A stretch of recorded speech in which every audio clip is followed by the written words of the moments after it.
Fuck. All right, we're rolling. Rolling. Planet B presents Cult and Culture Podcast. Welcome to episode 48 of the Cult and Culture Podcast. I'm Justin Pearson. And I'm Luke Henshaw. All right. Where to begin?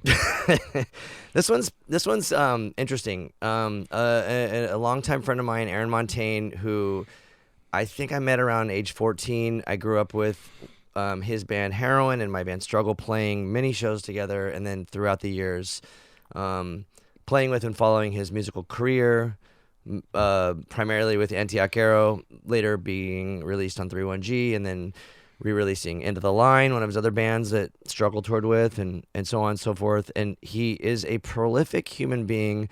He has a very interesting musical resume.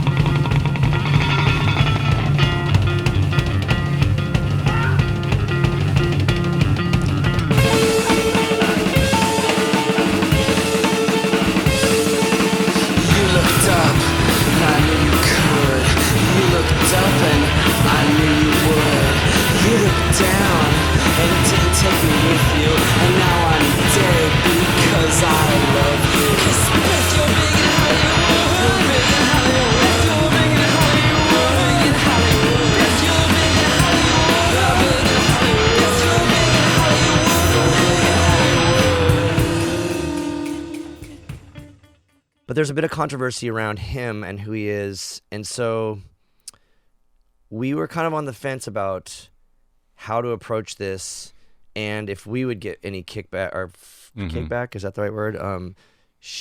Yeah.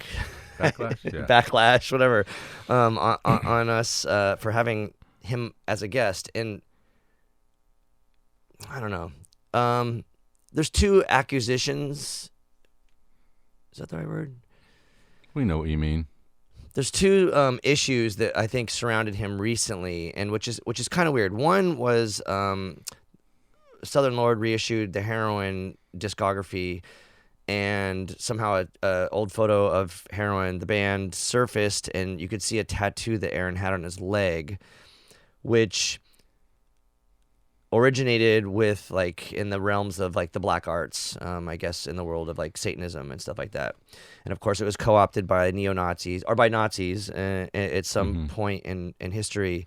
And I guess similar to the swastika maybe, and how it became more known for the later, I guess, cultural theft of the imagery, or of the symbols. So it was weird because when that came out, everyone was like, "What's up with Aaron? He's a fucking Nazi." And I was like, "Dude, this is crazy. He's not, as far as I know." And that it was just like weird. So I hit him up, and he's like, "What the fuck, man? You know me?" Like, no.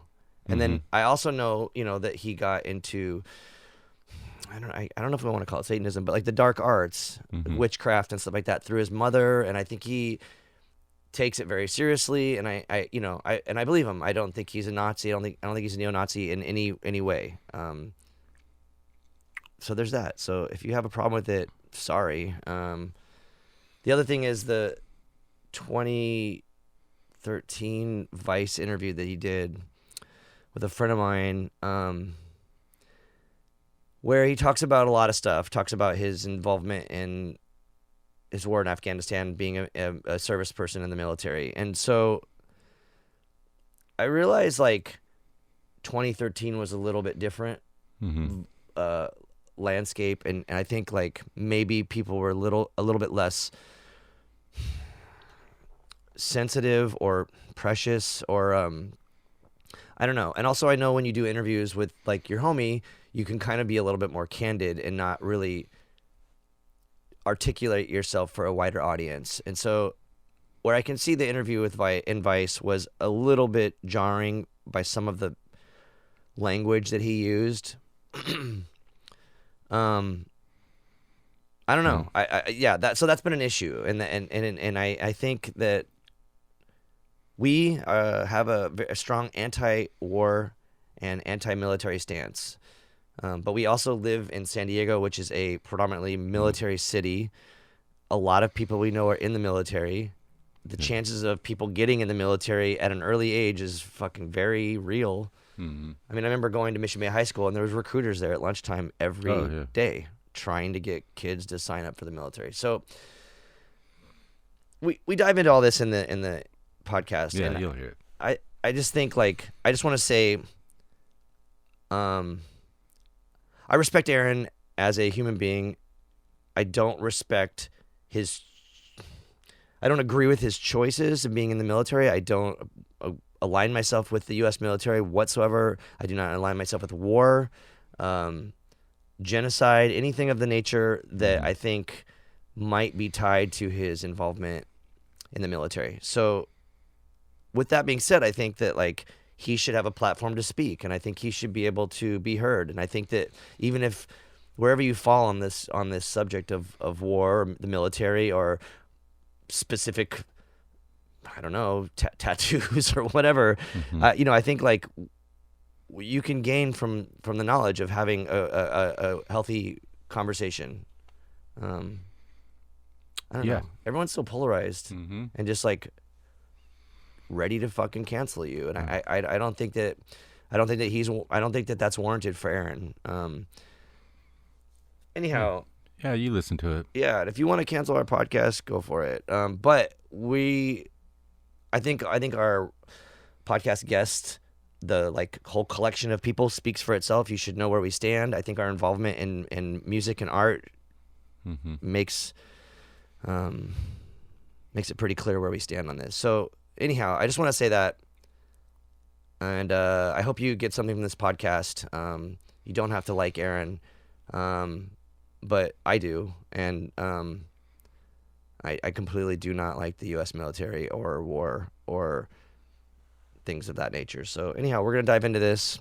Yep. Thank you very much. We will see you on the other side, and hopefully you're still going to be around.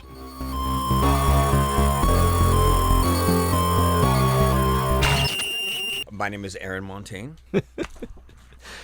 And I'm an artist. Okay. Yeah. Cool. That's the title. Yeah. I mean, yeah. I play music and make stuff, and I feel like living life is an art of its own, and I'm an artist. That's cool.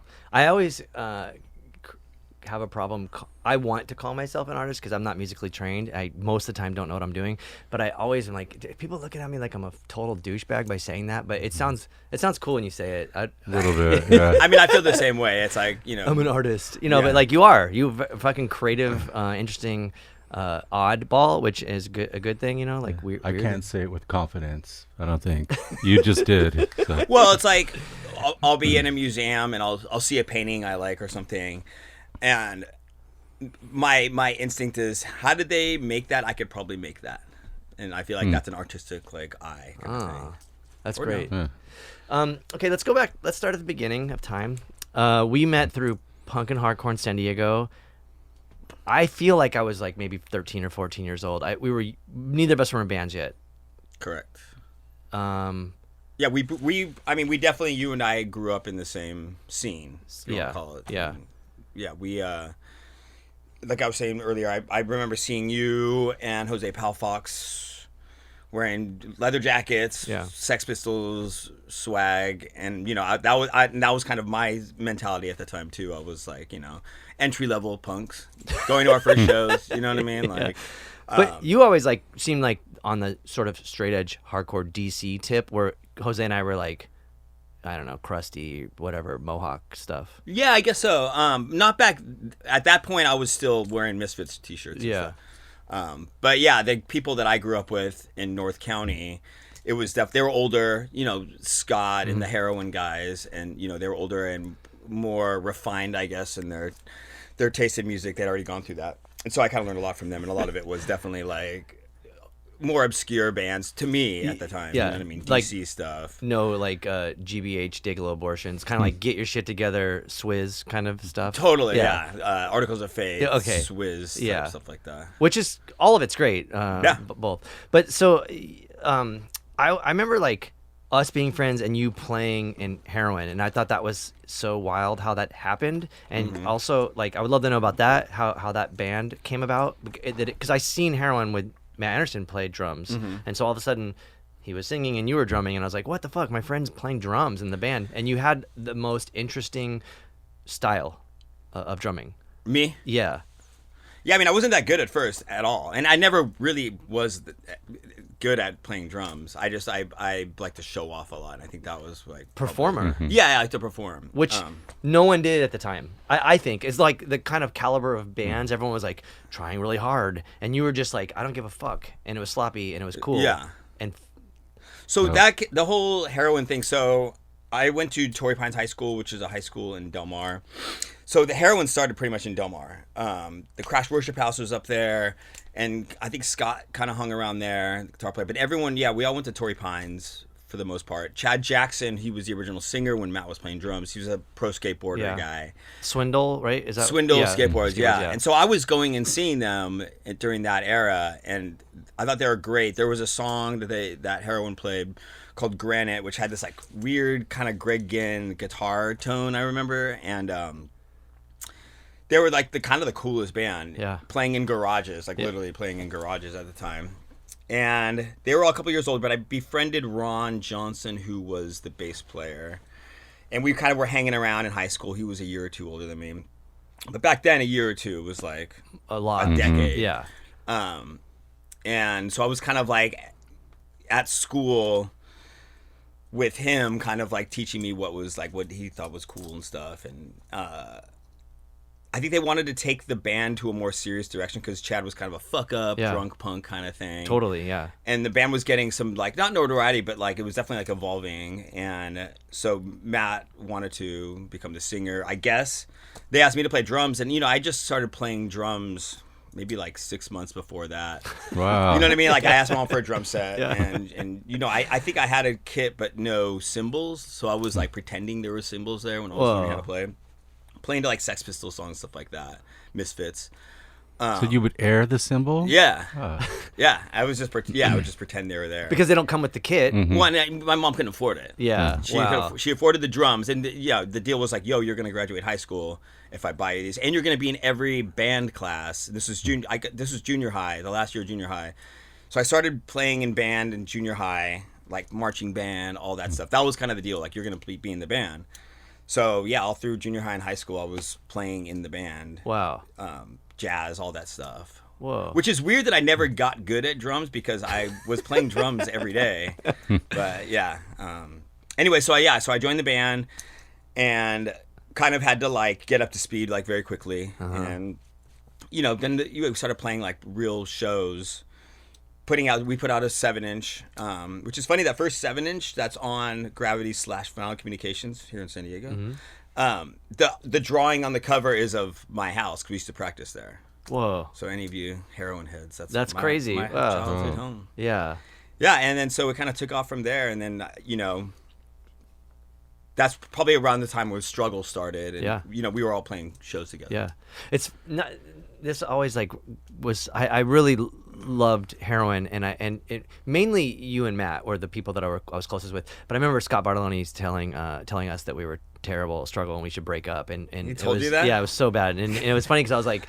He was like, and then he tried to like backtrack, and he's like, "There's no good bands in San Diego," and we're like, oh, "What? There's tons." And he's like, "Yeah, Force Down, End of the Line, Heroin, and then whatever." It was like all the bands that he was all in. bands he's in. And I was like, "Oh, whatever." But I mean, Scott's fine. But yeah. But I was like, "Yeah, that's cool."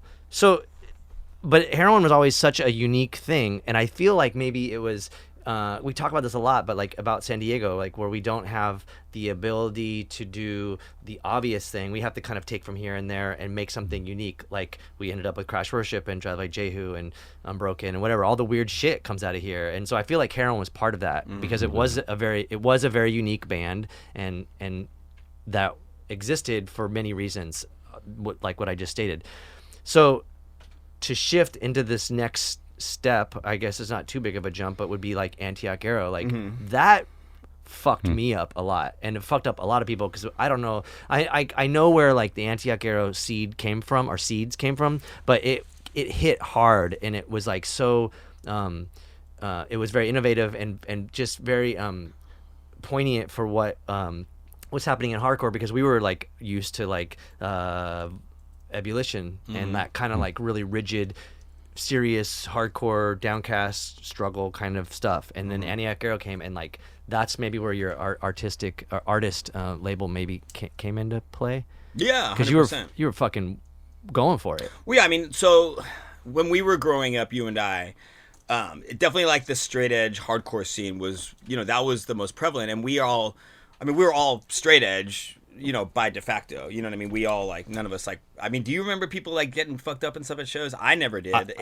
Jose was all the time. He was? Okay, yeah. So me, like, no one was drinking, no one was like, it was a faux pas to like go to a show, I feel like, back then, and having your friends like getting fucked up. Anyway, but that music, was great, and I love all that music, the straight edge, Chain. Yeah, and Chain was the best stuff. straight edge band, in my opinion. I mean, that's all the stuff we grew up on, and I still listen to all that stuff.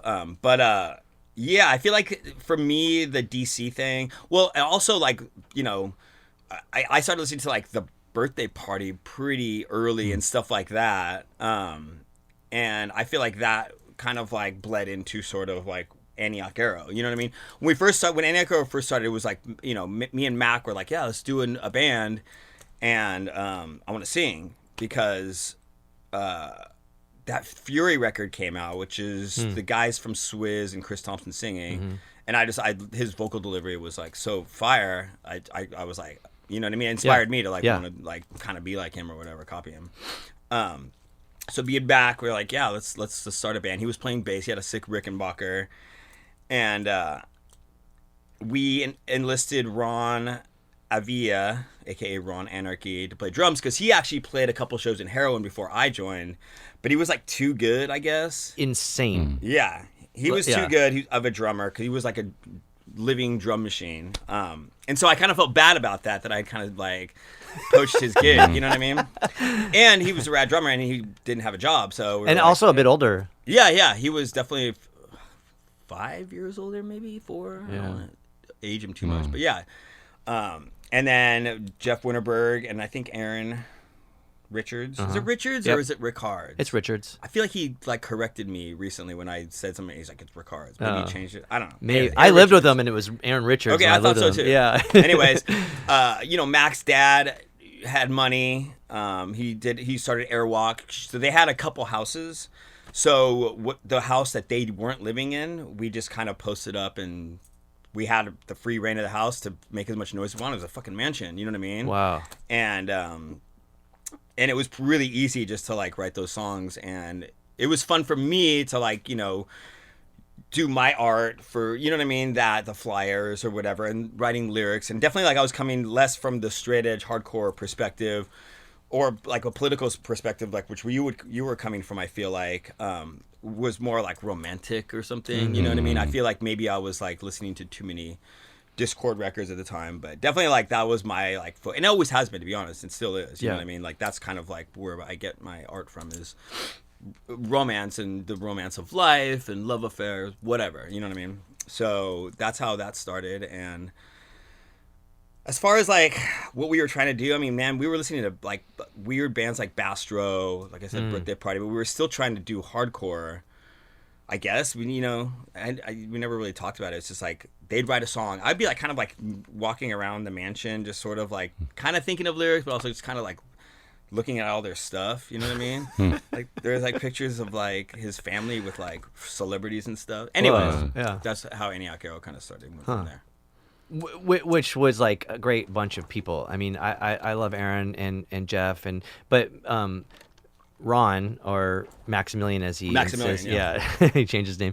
I remember like seeing you guys play, and you were obviously like, I didn't know anybody at the time, but except you. But seeing Max play, I was just like, holy shit, where did this fucking guy come from? Kind of like Mario Rubalcaba, sort of like you're just like, dude, the level of technical ability that he had as a drummer was made Antioch Arrow better than almost all the other bands. I mean, yeah, I guess. I mean, you saw us live. We were pretty untamed live. I mean, if you didn't like know that there was a song there, it didn't seem like it. Like if I see the old videos from like Antioch gigs, it's like it just sounds like a wall of sound.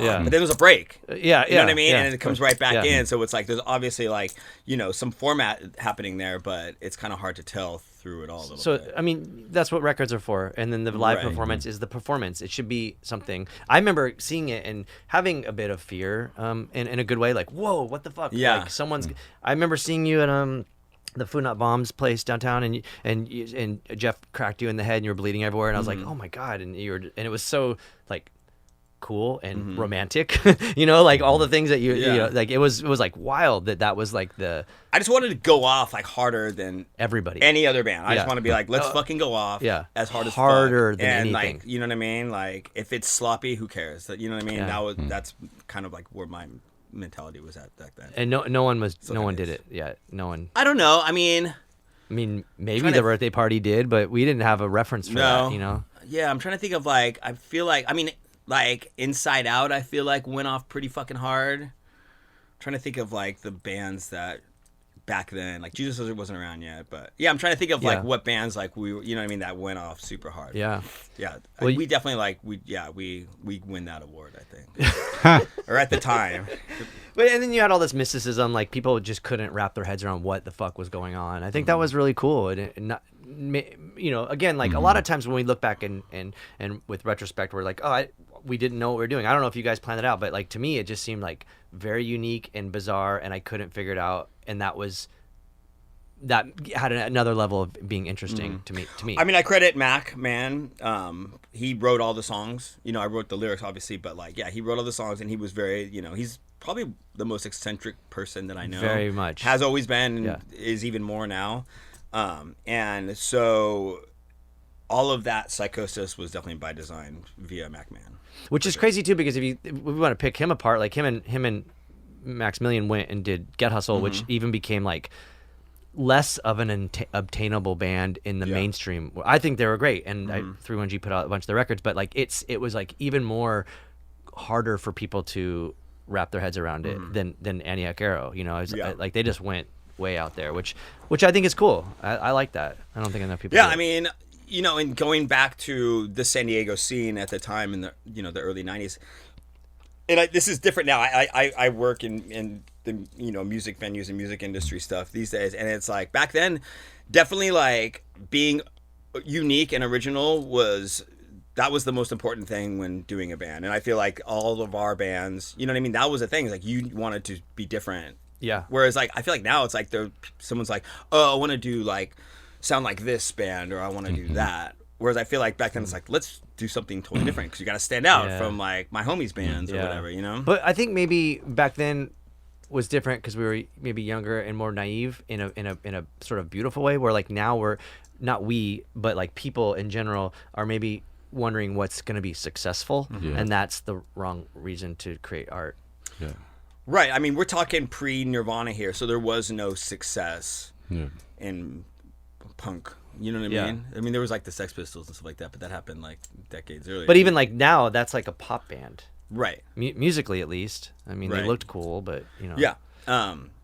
So there was no success. So it wasn't even a factor. It was just fucking fun, and like you meeting other people that are like into the same shit, Yeah.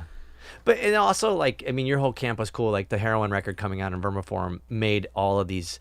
Because Born Against was like the coolest punk band, of the time, and you put out a record on Sam's label, like that's fucking really rad. And then just, again, owning it with the Antioch Arrow stuff, it just changed the trajectory of stuff. There was also this thing where, like, I remember, I don't know if it was Kent McClard, but it was Heart Attack or Ebullition were like very much against what Antioch Arrow was, and I was like, oh, that's crazy, because I feel like they're such Kent McClard fucking hated us, which is insane, and I think it was like one of those like rivalries that benefited both sides a little bit. You know what I mean? Sure. Because he would still write about us. Yeah. You know what I mean? Yeah. Like, and so the thing was, I think with him was, so Ulysses came through, and they all looked good in their suits and everything, and so remember, and everyone started dressing good. Yeah.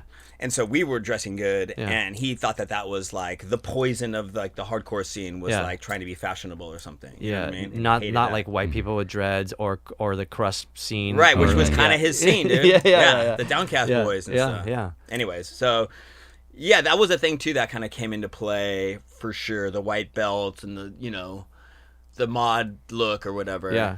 The mod thing was wild. It took over. Which was cool. It's like, I mean, but it's no different than a mohawk and a leather jacket. It's like you're gonna have tight pants and ride a vest, but it's sort of this. It's like a look. You're weird. But if you remember, like the hardcore scene back then, it was like totally like streetwear. You know what I mean? It's like the kids that look like little kids. You know what I mean? Like all these like you go to like these like hardcore shows and everyone's wearing like fucking like those shorts that are like kind of go down really low and big t-shirts and a hat. You know what I mean? And it's a look. There's always a look. You can go in the mall and you'd be like, oh, that's a crust punk or that's a mod or that's a straight edge person or whatever. Yeah. So, that kind of shit's pretty wild. The identity thing, because I think that's important too. Like to be able to see, to be able to see like someone in public that's part of the community, like code, you know, like if you would like now, or you know, if you go through let's say like you're walking through an airport and someone has a Crash shirt on, you're like, okay, I know what's going on there. Like you get it. It's like it's a secret code or something. And I feel like we were just trying to identify with some kind of code. Yeah. Anyhow, that's how I saw it. Right. So the Antioch Arrow thing was wild, and then it had we had this shift in San Diego with heroin, the drug. And that fucked up a lot of shit. Yeah. So I kind of moved away like right when I like turned 18. I feel like I saw the beginning of it. I saw because like I said before, like, you know, drugs and drinking in my circle of friends, like that was not a thing. You know what I mean? It wasn't cool.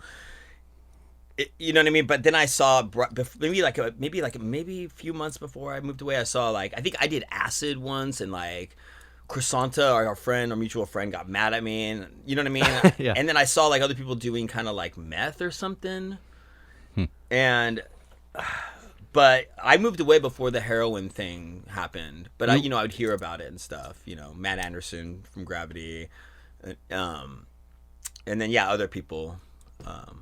But I kind of missed that. Where'd you go? I was living in DC. Okay. Yeah, I was living in DC at the time. Well, I went to DC to like visit, and I just kind of ended up staying. You know what I mean? But I know that it definitely infected like a lot of the San Diego scene. Bad. Okay. It was pretty bad. I mean, yeah, it was interesting. For me, it was always interesting because I would see a lot of my friends get hooked on heroin, and I was like, I can't even afford that. I can't afford rehab or the drug, you know. So I lucked out. Well, if you do it once, I think you'll find a way to afford it. Of course, I knew that I wouldn't be able to though. They're hustlers. Yeah, you have to. Yeah, I got into drugs a little bit later for sure. But in San Diego or in DC? No, I was living in actually New York, and actually it's a funny story. You know who got me heroin for the first time was Ryan Noel from San Diego, Klikatatakatawi. Yeah. He had been on drugs, I think, from here during the era that you're talking about, and he had moved to New York, and so you know, of course, I'm gonna hang out with my friend from San Diego in New York, and he kind of like showed me where to buy it and like. Yeah, that was kind of like how I got into drugs, was in New York via Ryan Noel. And you didn't come back like to San Diego for a minute though, still, right? No. I lived here for a year, a few years later. But yeah, I kind of moved away, and you know what I mean? I wanted the big city and the big lights kind of thing. Where, you know, I love San Diego, but it was a little slow for me. Let me interject this one little thing. So somehow you started a band that was Get Hustle, right? Mm-hmm. With like Mackie Osborne was in it. Yeah, Mackie Osborne, Maximilian, Myra Power, Slant Six. Yeah. That was in L.A. or San Diego? That was in L.A. So I was living in D.C., moved to L.A. to do that band because we were when I was living in D.C. we were recording that last Antioch Arrow record. Okay. That wasn't on Gravity, so I was kind of coming out to L.A., flying out for that, which was like at the Beastie Boys. Yeah, the studio. studio. That's all fucking crazy too. Just that little tidbit is insane. Yeah, I know. They were recording their record during the day. The one with the It's Paul's Boutique, right? No, No, the that other one, was- the Sabotage. Yeah. Oh, that Ill one? communication. Oh yeah. Oh. So like, and they were like punks. Yeah. You know what I mean? So like, we'd go in at night and like, they had a sick studio. There's like a fucking ramp in there. Yeah. Like all these old. That's kind of before the synth craze. So it was like all these like old synths and stuff. Like Which that is we were which fucking made around its with. way onto the Antioch Arrow record, right? Yeah. No, we played on a lot of that stuff. Yeah. Which I don't know if. I think a lot of that was Beasties. Money Mark's keyboards. Oh, yeah. Okay. Mhm. What's that? He was the guy who did a lot of the Oh, okay. keys Yeah. for. Okay, word. Yeah. Sorry, Money. We used your I think synths. I think that's him. But, Okay, word. Yeah, I mean, we just kind of had like free reign of the place, and it was we record all night. That record was like a really weird record. Not to go jump back into the Antioch thing, but you know, we had this like the first two records were very, you know, that I guess you could call it screamo now. Yeah.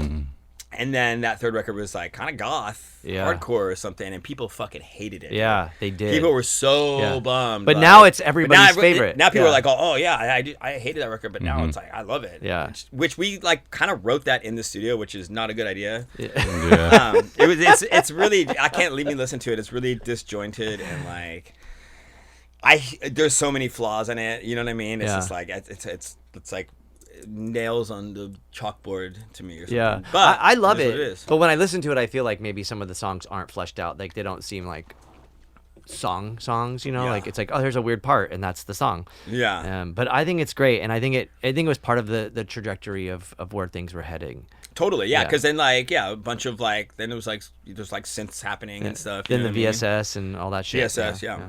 Locust. Yeah. Yeah. It- But I feel like those bands, Locust and VSS, kind of did it right, or how I would have liked to have done it. Maybe not McMahon, but that's kind of how because I wanted to be using synths on the second. There's a little bit on the second there record. is, yeah. But I was like, let's do more of that, and Mac's Yeah. like, oh, we'll wait till the next record. I was like, Ah. let's do it now, dude. Like, Yeah. you know what I mean? Yeah. I like, but yeah. Not to keep going back too far, but like the second record recorded with Jeff Forrest. That's the double time. Yeah. Yeah. And, No, like, we that did was- a lot of yeah. stuff. I mean, Antioch and Heroin did most of our stuff. Yeah. There. That's a in Santee. Yeah, and he was kind of just like whatever you want. And just, Yeah, you he know, was the do whatever fuck you- Don yeah. Zientara of San Diego.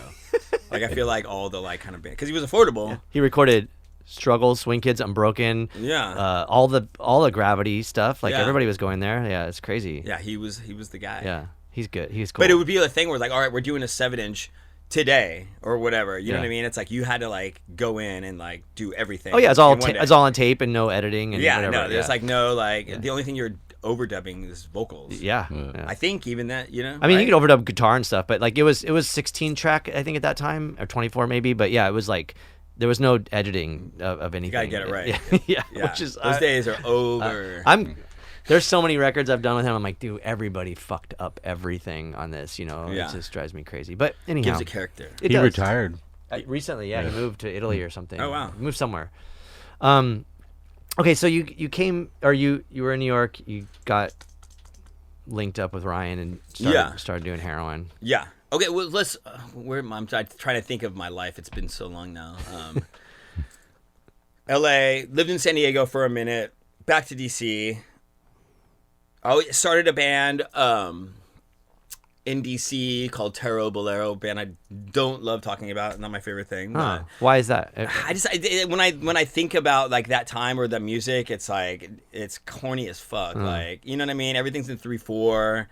It's like Calliope type jams. I mean, I was trying to do like the Doors. I was trying to do the Doors. okay, uh-huh. You know what I mean? I And- had like it seemed like a sort of Bad Seeds vibe. Like yeah, maybe, for sure. you know? Yeah, definitely influenced. But yeah, that didn't like. Looking back, I'm like, ugh, I wish I would have skipped that that part of my life. But anyway, so I toured on that. We did a tour, which was cool. I saw you played at my house. Oh yeah, that's right. yeah. That was a killer gig. Yeah. yeah. Yeah. And it was fun. It was fun to do that tour for sure. You know what I mean? It was still like very energetic, and you know what I mean. Like, I remember though in New Orleans we left Paul, who I think maybe you know. He was the bass player. He lived here in San Diego for a while. Him and the drummer Vito. So the bass player and the Vito is from the Rapture. right? No, different. Oh, Vito. different. Okay. Yeah, Vito's DC. So this is before I got into drugs. So Okay. this is still DC era. But they were using fucking heroin, and I was like, no drugs in the van. I'm still to this day really paranoid about that kind of stuff. Yeah. No drugs in the van.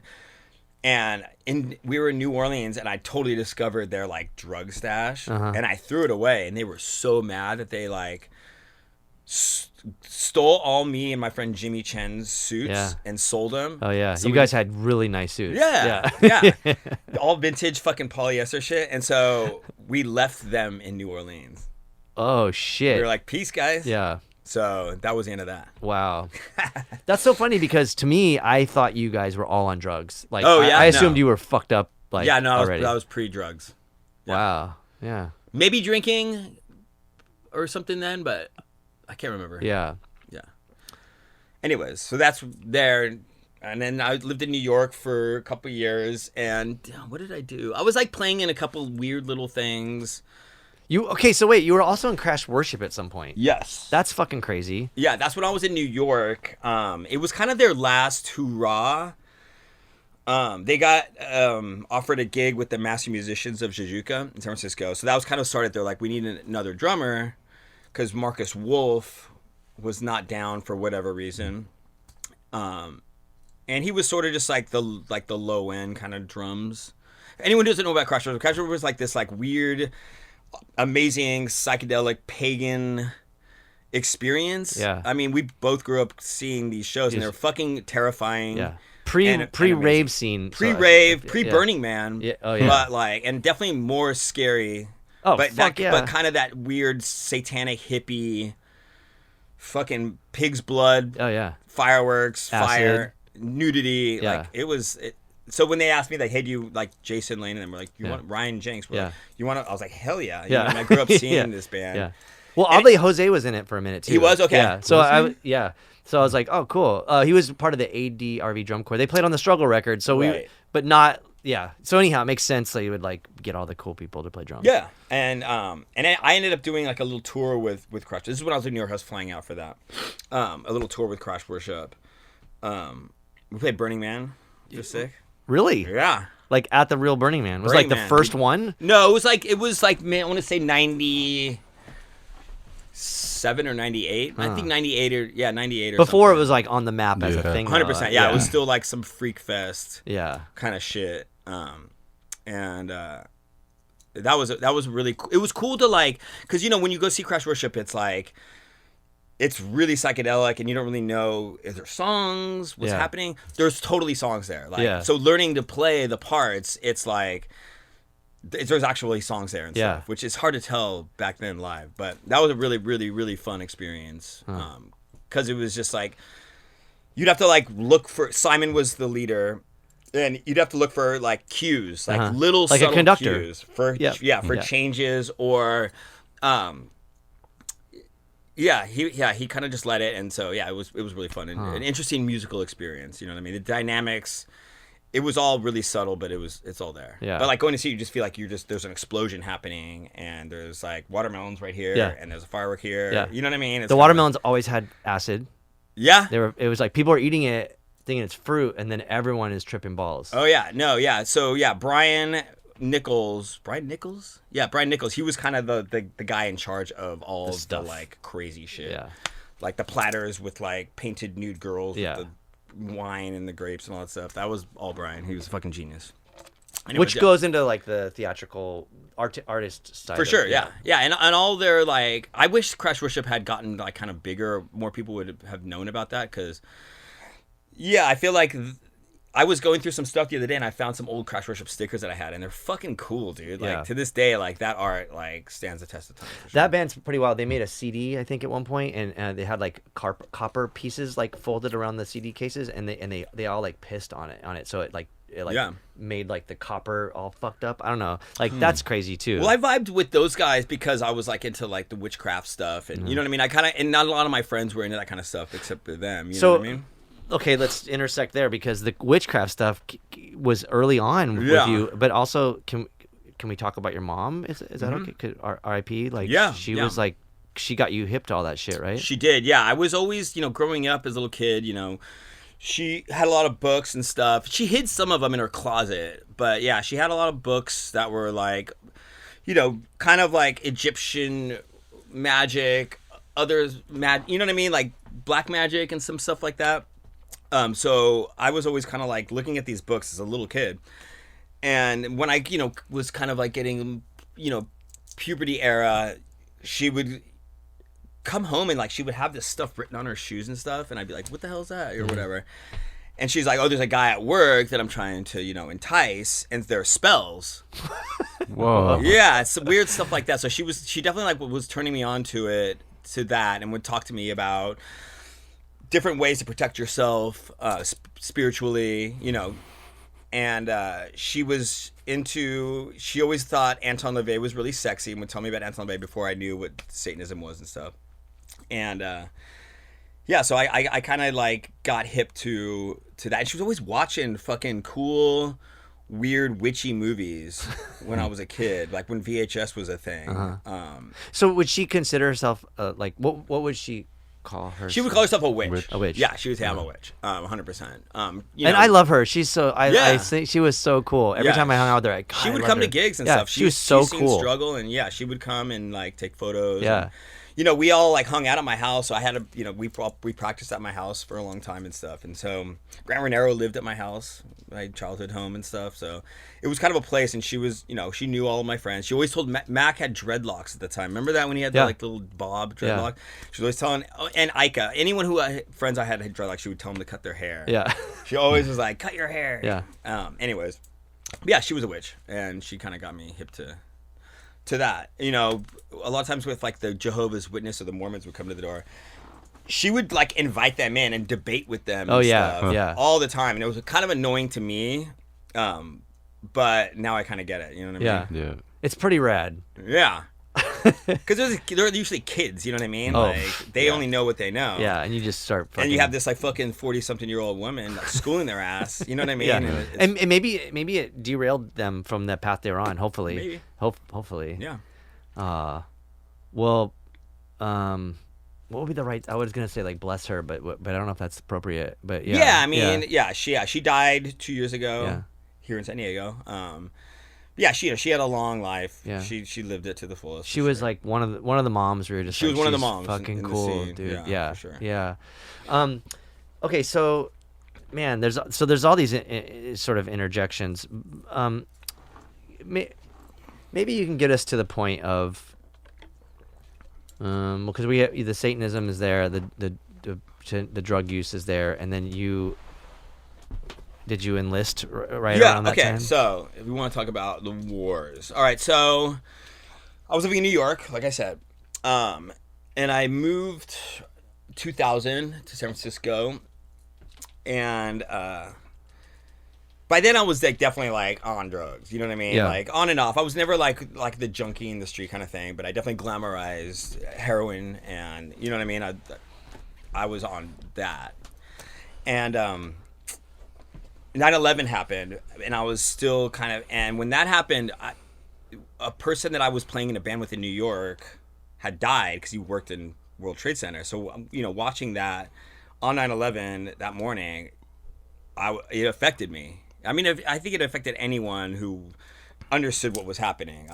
I don't know how you feel, but it definitely affected me in a way. I was like, whoa, this is something that an emotion I've never felt before. I knew that I had a friend that worked there, because I used to go visit him when I lived in New York.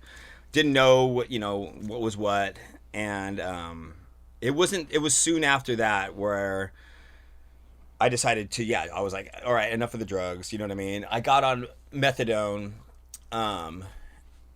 which is like a kind of a 2-year process, you're on it for a year to just kind of get you away from the drugs, which worked, and then you're tapering off of it for a year. So, you know what I mean? It's like and it's funny, my drug counselor at the time when I first went in there, he kind of explained the whole scenario to me. I look up on the wall and there's like a fucking sick Johnny Thunders poster. I was like, whoa, like rad poster, man. And he was like, yeah, man. He's like, I used to play in punk bands and stuff. I just thought, whatever, you know what I mean? People just say that. And I was like, cool. He was like, you ever heard of Crime? Whoa. And I'm in San Francisco, and like, yeah, they're the fucking. He was like, yeah, I'm Johnny, the guitar player of Crime. Holy shit! I'm my fucking drug counselor. So that was a motivating factor too. Like your sponsor or your no, drug... like you go in there, he works there, he's the guy. He's all right, here's the program you're going to be on. I'm going to be monitoring you, blah, blah, blah, blah, blah. What the fuck? Yeah, so it was definitely a good motivating factor where it's like, I'm not going to let Johnny from Crime. You know what I mean? Like, this guy is like one of my heroes, right? So I did that. That took a good 2 years. But while I was in recovery, I wasn't going out. You know what I mean? I wasn't drinking. I wasn't going to any shows or anything. I was kind of just sort of hiding out and just like... and at the time, I didn't even think about why I was like living like a hermit. You know what I mean? But I was reading a lot of books about like Vietnam and stuff like that. Back, you know what I mean? Like that's all they kind of really had. Like I would go in Barnes and Noble and I'd buy a book and read it that day or whatever. And I was getting kind of like, I was pissed, dude, about 9/11. I don't know why. I was never, you know, I never cared about like America or you know what I mean, anything. I was like, I don't care about politics, you know. And but I was kind of like, oh, like what happened is still kind of affecting me. And then and I was like, I think I kind of want to like have my life be different for a minute. You know what I mean? Like, and maybe have this adventure and maybe like change the way that I feel these emotions that I'm feeling because of my friend dying and what happened during 9/11, you know what I mean? Yeah. It's definitely a generational thing, but that inspired me to enlist in the Army and, you know, to want to be an infantryman and experience this, you know, war. And that was definitely a surreal moment. It wasn't then, though. I think at the time, it just seemed like the natural thing to do. Thinking about it right now, I'm like, that was fucking weird. You know what I mean? You couldn't have done that's like the most drastic thing. I think, from being in a punk band and on drugs, going to the military. Totally, yeah. And I mean, I wouldn't do that now. I don't know what I was really thinking then, but I definitely wanted to get away from where my life was then, and I did have those lingering emotions of like, wanting to experience war for whatever reason. Wow. So I enlisted. It was a while before, you know, I could go off for training because, you know, I was still on methadone. Then I got off of it successfully. Never did heroin again. And went off to training, and that was before the Iraq War. So I was, you know, when you're training, you watch TV, you don't see the news. You know what I mean? You're totally isolated from the world. So it wasn't until like the war started in Iraq that they rolled in this motherfucking cart with a TV, big ass TV on it like they would in school. Yeah. And they like turned it on, and it was like, we're going to war with Iraq. You know what I mean? It was like this like new thing. It's like, oh shit, now we're like at war. So you weren't even like necessarily planning on that. Like you were just like, I'm gonna just get in the military and see what happens. Nope. Yeah, not at all. And so that was the thing. But you know, everyone's like kind of like pumped or whatever. You know, it's like kind of like the people. It's an interesting experience, the military, for you people who've never been in. But you know, and I can. It's interesting to talk to like some of my friends who are like-minded, like us, who have been in the military. Oh, sure, yeah. You know what I mean? Because like, there's like weird understanding there because it's like.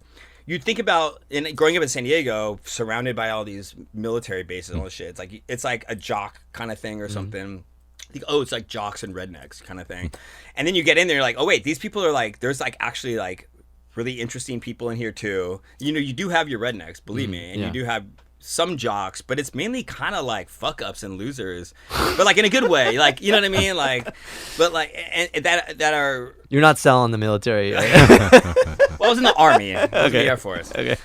But it's full of people that are actually like into cool shit and into artistic stuff too. You know what I mean? Like I was really surprised by the amount of like interesting, fucking intelligent people that were in the military for sure. Anyways, graduate from basic training, infantry school, and I am to be stationed at Fort Drum, New York, upstate New York, like near Canada. And literally the day I got there, they're like, I get to my unit, I'm all nervous and like scared. I don't know what to expect, you know. And they're like, "All right, go get your desert uniforms because you're going to Iraq in like a month."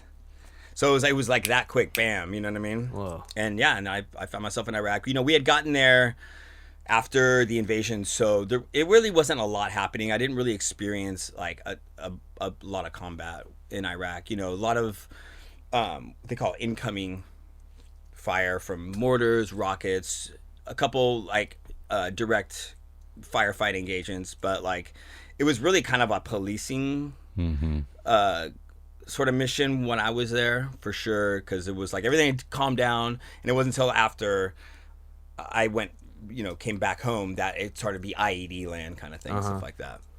So that my experience in Iraq wasn't really too crazy, but it was really pretty there. Wow. Yeah, kind of remember of LA, like palm trees and like Whoa. the Euphrates River and the Tigris River. You know what I mean? Like it was like really pretty, and it's like I could picture Iraq in the 70s when it was like really glamorous and built up in this like utopia, you know what I mean? Like, but by then Palm Springs. Totally, yeah. But like greener, man, like, you know what I mean? Wow. Like along the rivers, which are the two main kind of like hubs of the country, it's like it's all green and farms and stuff. Wow. So without the knowledge of what was I mean, I don't know. I don't want to get like, I don't want to. I mean, politically, I mean, there was an agenda from the U.S. to go and and become the, you know, police of the world essentially, and and then or whatever. Yeah, I mean, it was really confusing back then.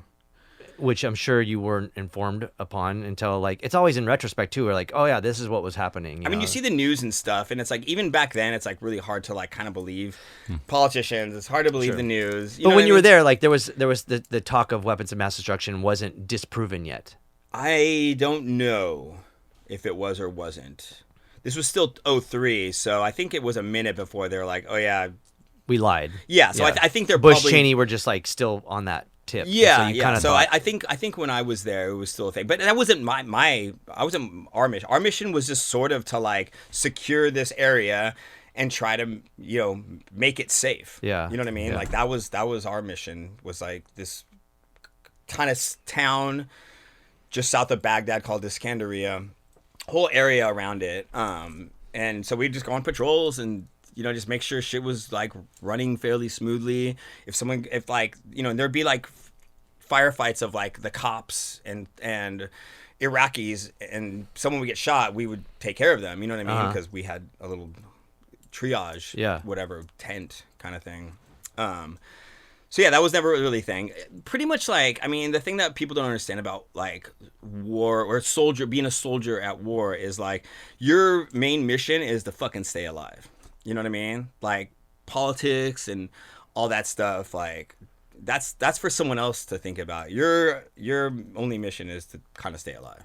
Wow. Yeah. And if it wasn't you, it'd be the next person. Yeah, I mean, yeah, it's like, you know, most of the time when you're at war is spent like hanging out with your buddies and like shooting the shit and fucking around, like, kind of like if you're like on tour with your band. Yeah, it's kind of the same vibe, you know what I mean? But the whole time when like back then when I was like, oh yeah, Aaron's in Iraq, I was like, what the fuck? Like he's gonna get like eaten alive. You know, I just thought you were like this like artsy, you know, weirdo like musician. I'm like, how the fuck is he gonna hang with all these people? But you clearly, I mean, like I said, there's actually like fucking interesting people embedded in like these weird corners of society, and you know, in the military, there's some really cool, interesting people, and I somehow, you know, I'd never been into sports. I never played fucking anything. I was never like into sports. I never played baseball or whatever. But somehow I was good at being a soldier. Maybe because I'm little, you know, like I could run and I could, you know, I was a little bit older too. That was another thing. I was 27 when I joined, so I was a little more like, I don't know, refined as far as like I could see what was happening. You know what I mean? More than some of these 18-year-olds or something. So I think it made me a better soldier. So from that point to I mean, I don't want to give it too much credit, but the Vice article with Zach. Yeah. I mean, how what happened in between that? Because that interview was like you kind of coming back Right. And being So- like, oh shit. Yeah, so I did that, and then I fought in Afghanistan for a year and a half, and that was So Iraq, Afghanistan, and then the whole interview yes, thing happened. yeah. Okay. And then I that was, and it was maybe a year or two.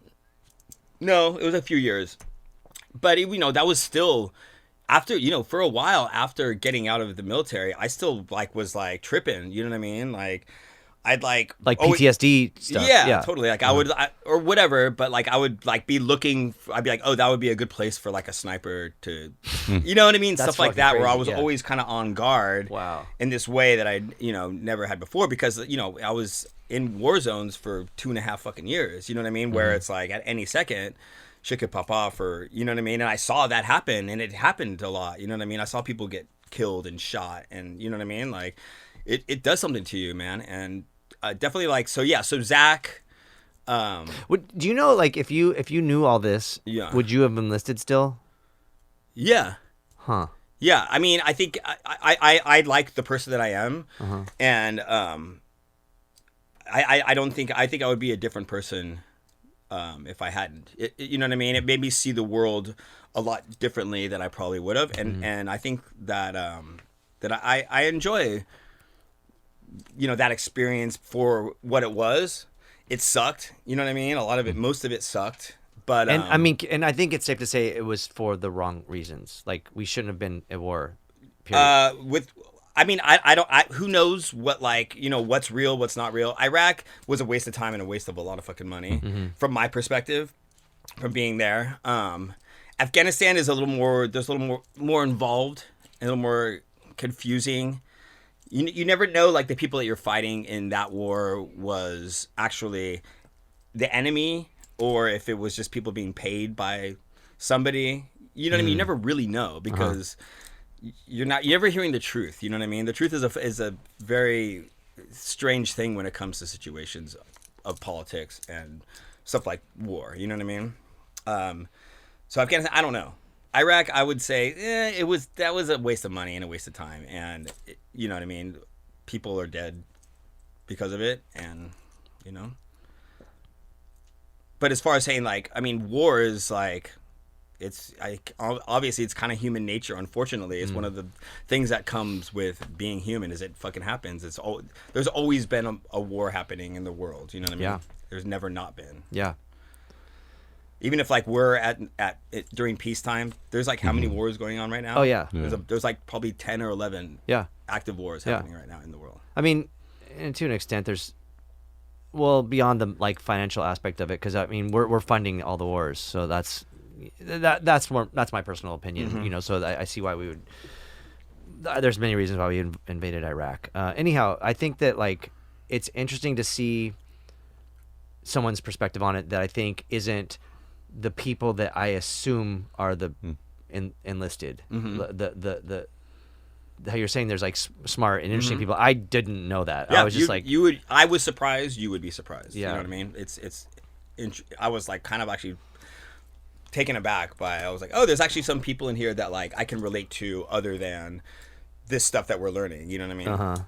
Well, okay, so then Iraq, Afghanistan, and then you were out. Yeah. No, I got out. I was like the last half of my deployment to Afghanistan, I wanted to get the fuck out. I was getting scared. You know what I mean? I was like, I'm gonna die here. It was that rough. Yeah, it was definitely gun battles daily.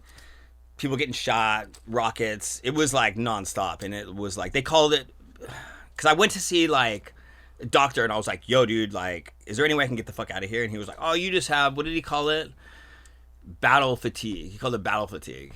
And I was like, what does that mean? You know what I mean? It's oh, I'm just scared shitless that I'm gonna fucking die. You know what I mean? So I was ready to get the fuck out, and also because I wanted to get back to my life. Yeah. This was sort of, I always saw it, even when I enlisted, it was a detour to just sort of get my life kind of reset or something.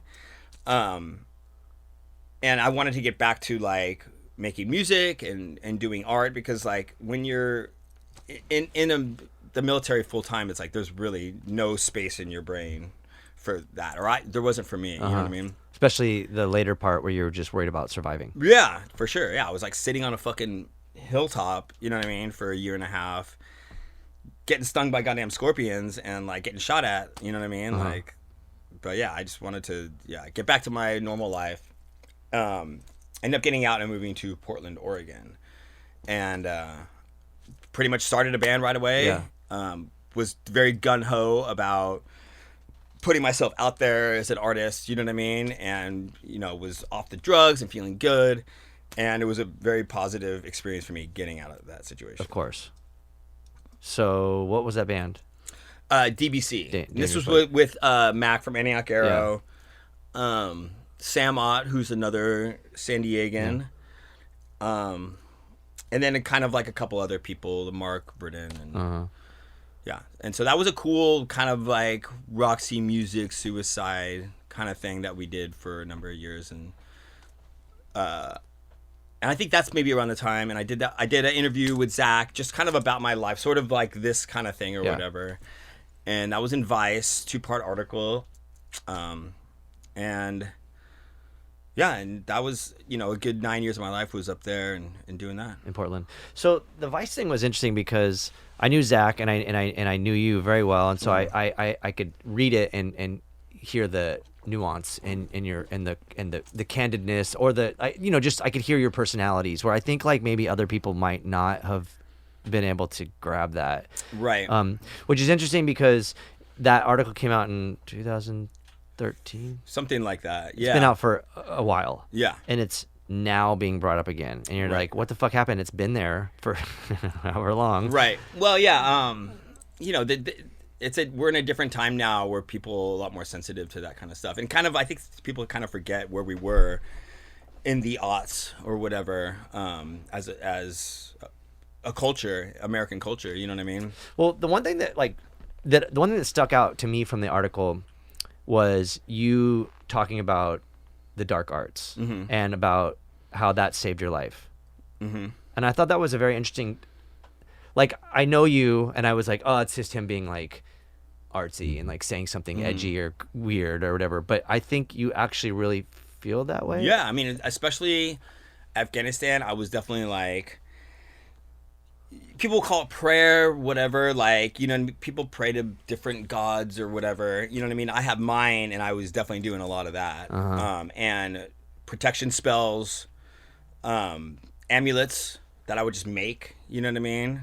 With rocks and stuff like that. I definitely, like, did anything I could over there to protect myself spiritually. Putting this, like, bubble around me. But this spiritual, like, element was stuff that your mom gave to you, right? Yes, a lot of it. Yes, protection. Wow. And you know, I would talk to my mom whenever I could, and she would definitely be like, "Don't forget, you know, to practice things that I taught you and stuff." And I would be like, "Roger, Mom," you know. Yeah. Were people there tripping out? Like, what the fuck are you doing? No, because mostly it was private. I did have another friend, one of my buddies, who was also into like witchcraft, Satanism specifically. And so he got it for sure. You know what I mean? He wasn't practicing as much as me over there, but not really. You know, I was really, and I still to this day am pretty private about that kind of stuff because, you know, I've learned through the years that a lot of people think it's kind of corny and hokey, and it kind of is. You know what I mean? But it's like, it's just like, it's what I turn to like when I need to, or you know, with like if I want something or if I need something or if, you know, it's I turn to that, you know. It's so strange because I am an atheist and I'm also anti-government and U.S. government and military, but I feel like maybe it was different back then, but I feel like if I was, this is me projecting, but I feel like if I was you, I would be more comfortable talking about Satanism than the military service, which is kind of a weird thing. Maybe because we come from punk and it's like not, it's that's definitely like looked down upon, the military. Right. And so I found that like that article very interesting in the fact that you were like very candid about the military or open or comfortable about the military, and then you're just like, oh, the dark arts, blah blah blah, and then kind of like moved on from it. And I was like, oh, what the fuck? That's crazy. Like, I'm interested in that. I want to know what you're, you know. It was just an interesting thing that. Yeah, I mean, I guess I never really thought about it. I'm very private when it comes to that for the most part, but I do have friends that are also interested in that stuff, and we'll have conversations about that. But yeah, I don't really talk about it that much because I mean it's like, do Christians? I guess they do kind of talk about. Oh, they love talking. Yeah, about they it. like talking about it. I'm not trying to convert. It's my thing, man. You know what I mean? Like it's I do it for me. It's a personal thing. I very much like, it's corny as fuck, but like Anton LaVey is sort of one of my heroes, and it's the '60s when he was doing his writings and creating his brand of Satanism, and it was never for other people, like he taught people, there's no like group, there's no building. I know like, the Satanic Temple, they have a building, I guess. Yeah. I didn't know that. Yeah. But there's no building. There's like a no headquarters or whatever. Right. There's no like, get together and stuff. It's sort of a personal way of life or the way you see the world. And I've always just kind of thought of it like that. It's my thing. And like, and also I feel like these spirits that I pray to, and I don't name them because they're mine, and I don't want to share them because if too many people are praying to them, they're not going to pay attention to me. Interesting. I do see the divide in like the Church of Satan and the Satanic Temple. I mean, Lucian is, he's close friend of ours, and so we kind of get the side of the two things, like how they're both different. So I see what you're saying. I mean, we're like, the practicing of, I mean, he doesn't even really talk about that, because I look at the Satanic Temple, TST, as like more of like an activist, like an organization that's doing like, like with the reproductive rights campaign, or there's, I mean, something like just trying to like have inclusivity of all religions in schools, things like that, in politics. So I see that where like I feel Anton LaVey maybe never really was trying to approach it on like a societal level, Yeah, well, I mean, it was the '60s, man. It was a whole different thing. And I feel like what Lucian's doing, or the Satanic Temple, is it's a modern take on it, less spiritual. I don't really know a lot about, It seems like there's definitely stuff pulled from LaVeyism into the Satanic Temple, but yeah, it seems like it's less of like witchcraft than it is activism, and I think that's cool. Yeah. So the article came out and it bummed people out recently. Yeah. So now there's the whole Palestinian-Israel conflict, which is a huge deal. And I feel like, I was on tour with my band, and this person in Chicago or something, anyways, put me on blast, kind of took some of what I said in that article out of context, or maybe just didn't like my candidness in that article, and labeled me all these things, and it got the internet did its thing or whatever, and bots were stressing out record labels and bookers and stuff, and ended up like destroying the band, and so that happened, and it was like really fucking annoying. I happened to be literally dying at the time when I was on tour. I had a heart condition I didn't know about, and I was literally dying. So it was definitely a stressful time to have these people who have never met me, don't know anything about me, just coming at me on the internet while I'm like actually going through life-threatening situations. Were people coming at you in person though as well? No, not at all. No, it's all internet stuff. So the person that you were on tour with didn't bring it up to you, and didn't someone on tour had a problem with you in person or something? No, not at all. Oh, weird. This is all like internet stuff. It's So the band just decided like we got to stop. Well, yeah, I mean, it's like in the era of the world today, when it comes to music or art, you know what I mean? If there's any money to be made, people get really scared about, getting labeled this or that. And so, record labels get scared, bookers get scared, and they don't know what to do. And so the easiest thing to do is to just like shut it all down, Wow. And it's unfortunate because it's literally this like cancel culture is just little by little destroying art and destroying music and stuff. And it's to me, like it's what they're trying to fight against, but they're actually totally becoming the thing that they think they're fighting against. I don't want to compare them to something of the past, but I do feel like it was like Ebullition and Heart Attack. you know? Right. Like kind of just like these gatekeepers, and you have to be this one way, and you can't because like again, when I read the article, I knew you and I knew Zach, and I knew and I could see like, yeah, I'm like, fuck the military. I don't support it. I support you as a person, and I love you as a person. And I think it's crazy that like someone's gonna be like, he said this one off color thing, but his whole life just fuck it, it's gone. Like we can't, have. Well, that's the thing is like no one that actually knows me feels that way. Like no one that knows me, who's met me, who knows me, like thinks that of me. It's people who don't know me or just like think this thing because they read it on the internet, and then they're stupid for doing that, Yeah, but I mean, a good friend of mine, I don't want to name him, but I when I saw you recently, he was at this festival and he was like, that guy's a fucking Nazi, and I was like, dude, me, man. I don't, because like I wouldn't. Trying to think if I like actually know any Nazi, like a neo-Nazi that I'm like, oh yeah, they're fucking cool, they're my friend. So I was like, oh, weird, no, and I was like, oh, it's crazy. And so I even think like when this podcast comes out, if he sees this, like I hope he can see a different side of it. But it also ties into your tattoo that was like a thing, because I didn't know. I just know you have a bunch of satanic shit or whatever, and so.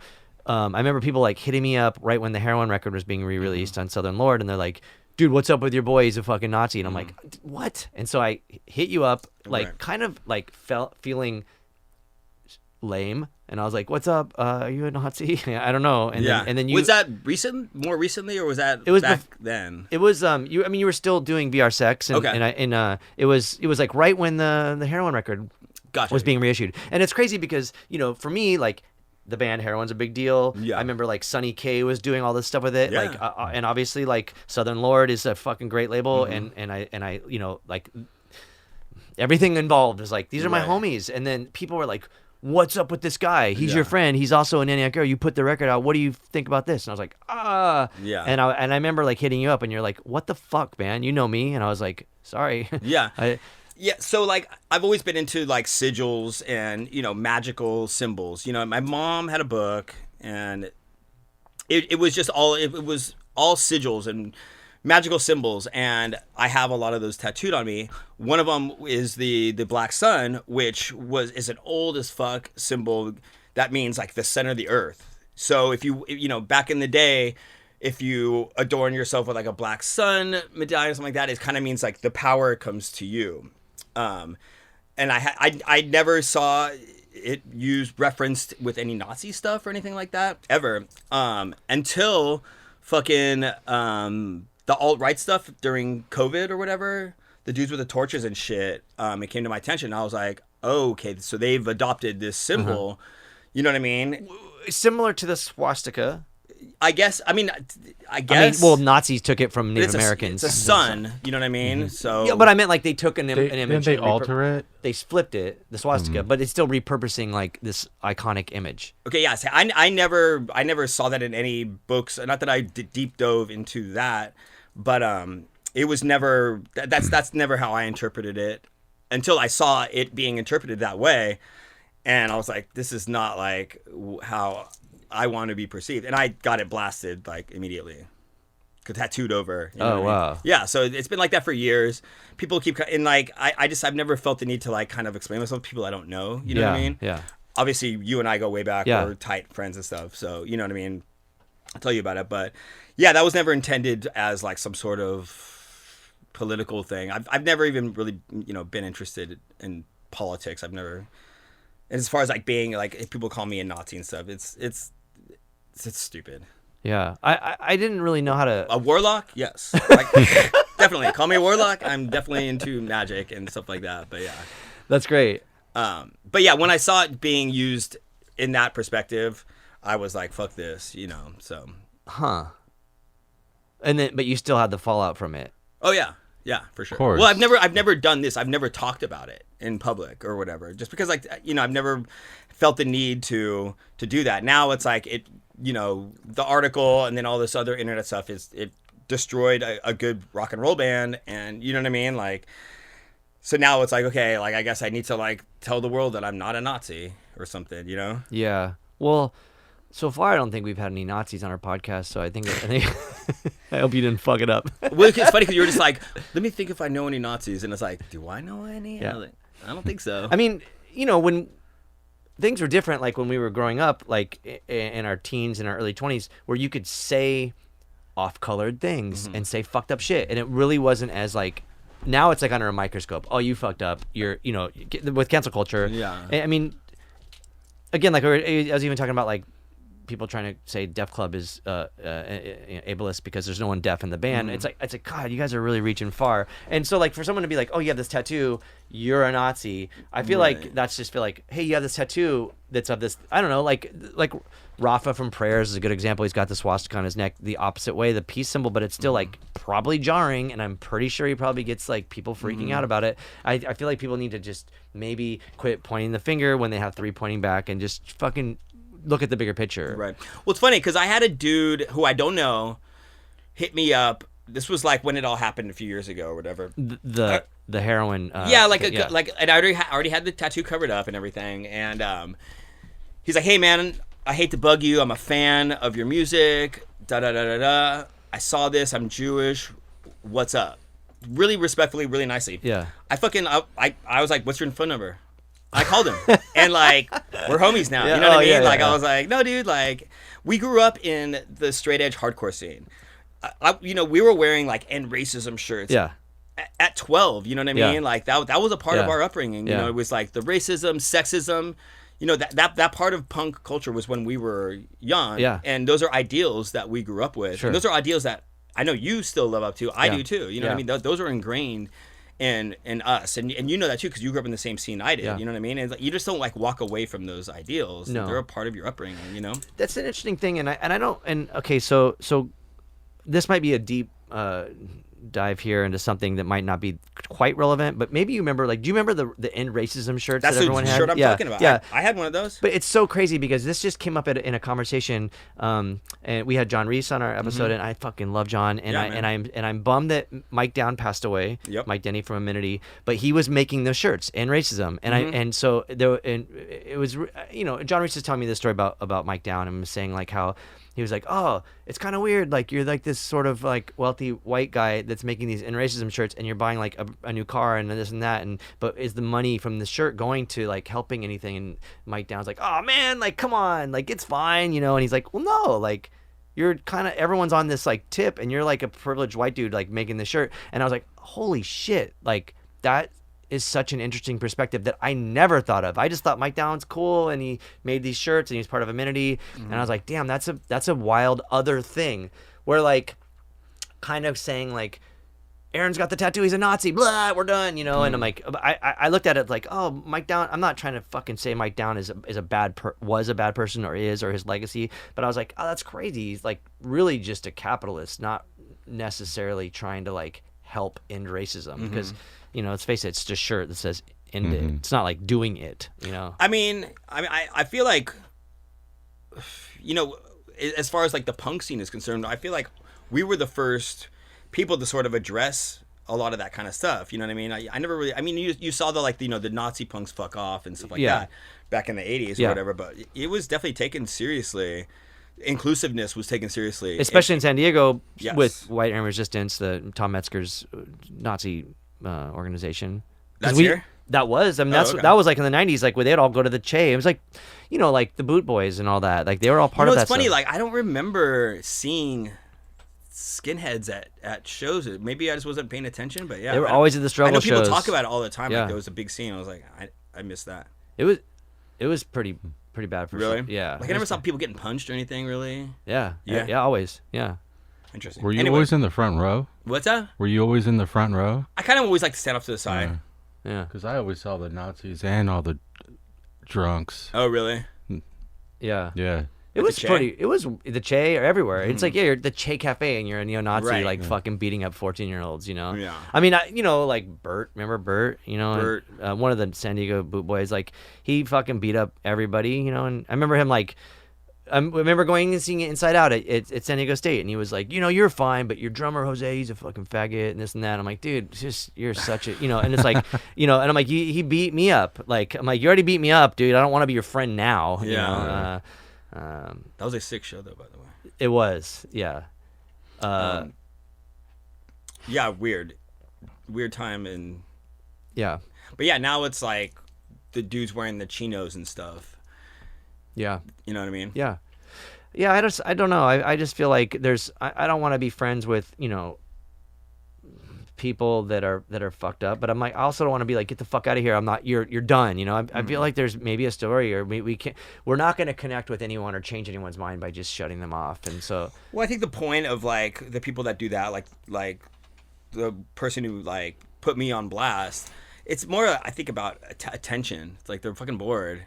Or like they're not getting like the attention that they want, and so then they're getting all this attention for 5 minutes, you know what I mean, while they're like trying to ruin somebody's life. You know? I mean, whatever, it's they're not trying to do good in the world, obviously, because they're creating negativity, Yeah. Well, I mean, sometimes, cancellation, I think, is obviously warranted. Sure. But in a situation like yours, I feel like it just seems bizarre. And all the timing was so bizarre, too, with your health issues. And I was so confused. I was like, he's being canceled, but he's going to die? Like, what the fuck, you know? Right. Well, she was, definitely putting me on blast for being a soldier, which ended up saving my life, because that's how I have health care, is having been a soldier, which literally days later fucking saved my life, That's pretty crazy. Yeah. But it's weird too, like, not to get too far into that, but like the VA is always having all this pushback, or people are saying like there's no funding, or they don't treat their soldiers, people that were enlisted in the veterans well. I've had the opposite experience. Huh. Yeah. I mean, maybe that's a California literally thing. like I have to wake up early tomorrow for like a phone consultation from the VA. You know what I mean? Like, it's like almost, and I have other friends that are veterans that have health issues that it's like it's constant. So yeah, my experience has been the opposite. They've taken really good care of me. So the person that put you on blast, their gripe was you talking about being in the military. I didn't read all the stuff. I'm not like much of an internet-y, but I think like my wording in the article was very fast paced and took out of context what I really meant. You know what I mean? Like being like, oh, war was fun. I didn't mean like shooting my guns is fun. It's like being around these dudes is fun, or like, you know what I mean? Like, this experience is fucking wild. I thought the article was insane. I'll just say that. But what I took away from it was like, really what resonated to me was like, you went and like did all this fucked up shit that in the context of war, which I'm not a fan of, and the only reason you survived is because of your spirituality.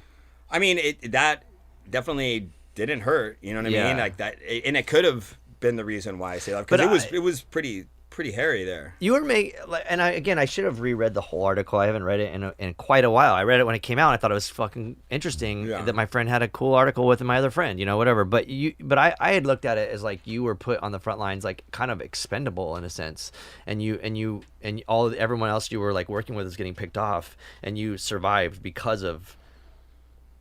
I mean, probably. You can never say for sure. No, you can't. But I tend to think so, that I put my hands in like some sort of greater spiritual, entity, and I came out of it unscathed. Which is fucking pretty bizarre. Yeah.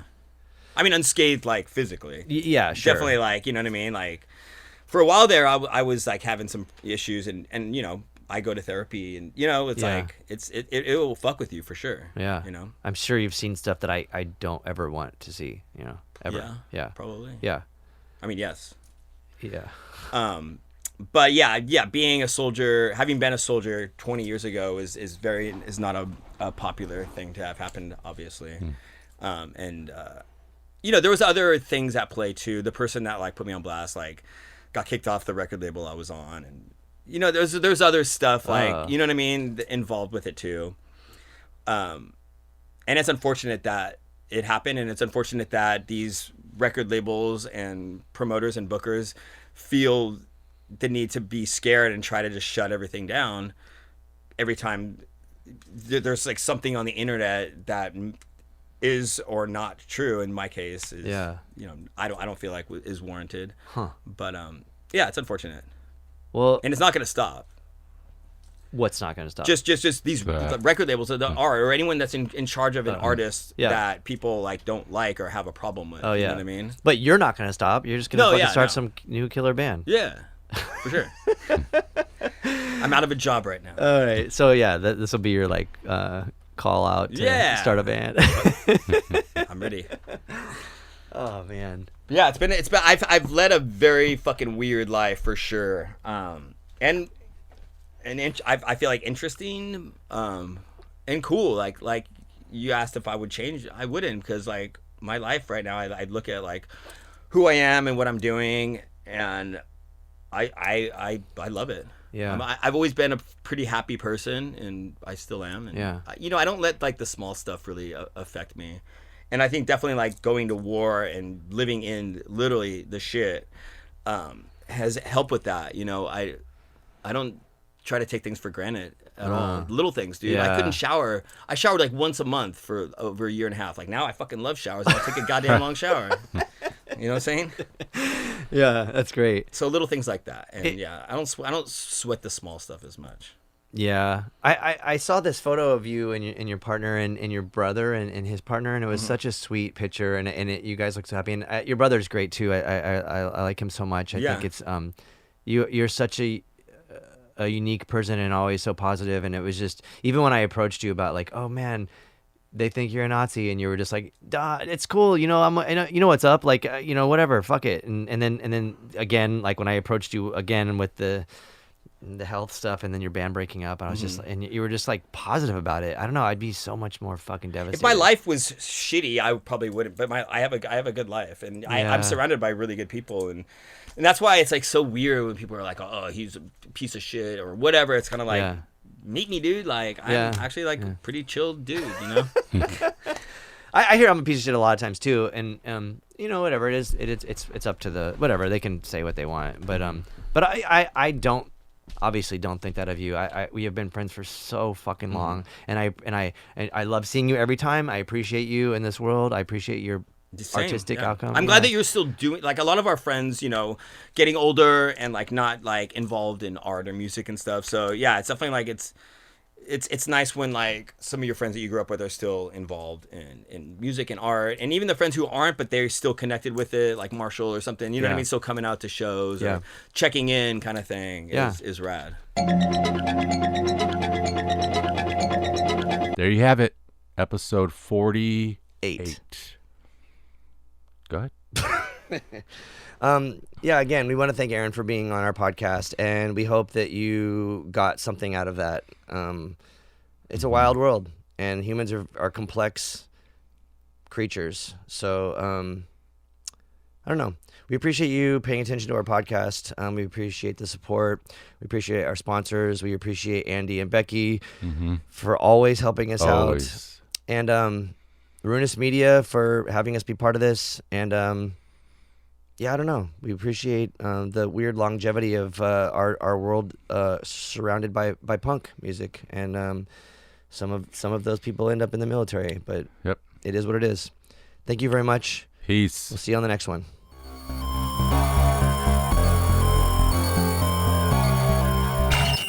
Cult and Culture is a Ruinous Media podcast proudly sponsored by Earthquaker Devices, Heartwork Coffee, Diodario, Kindred, Smashed Plastic Record Pressing, and San Diego Food Shed. Planet B.